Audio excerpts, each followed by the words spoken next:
Victoria Wood.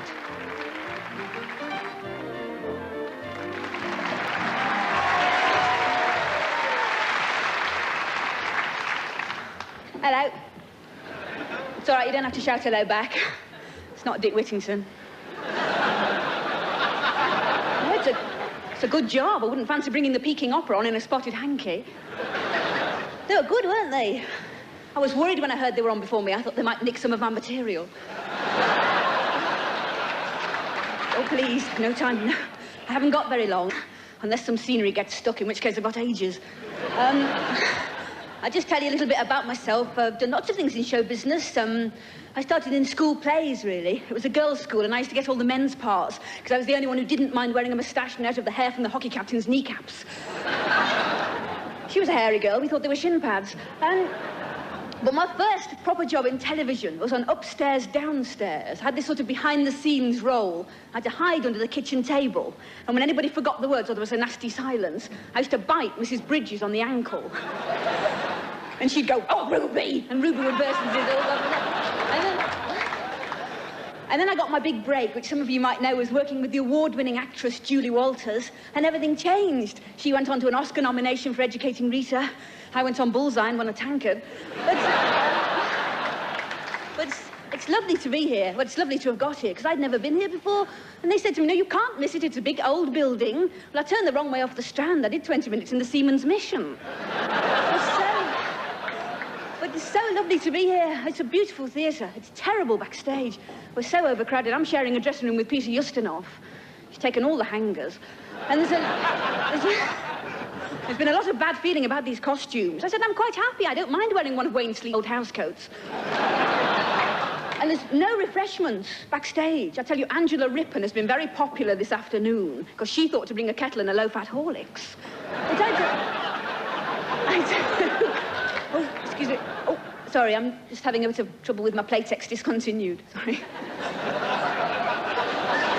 Terrible things, bras. I read this thing once in a magazine, and it was a test to see whether you needed to wear one or not. And the test was, if you could hold a pencil. Underneath. It was very depressing for me. I think I could hold a small branch of W.H. Smith on the one.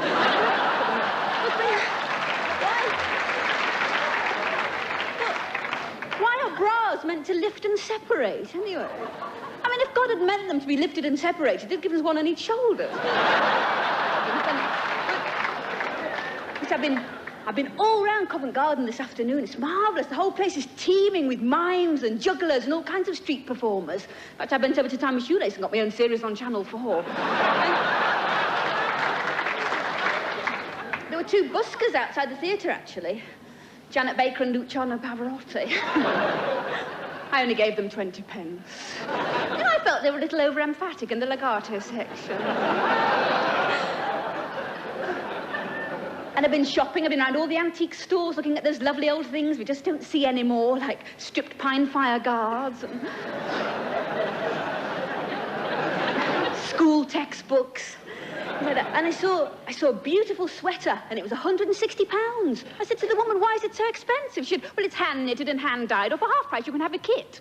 I said, "What's the kit?" She said, "It's a sheep, 2 needles, and a felt-tip pen." And I went to the body shop. I said, "Have you got this in a size 8?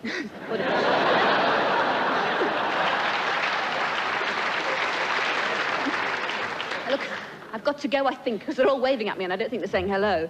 So, I've got to go down the all-night chemist. You know that little stuff that you get for blocked noses? It's great. It comes in a little bottle, and you stick it up your nose, and and it all goes. And you think, that's marvellous. Where does it go? Take your socks off and you find out. Thank you. Good night.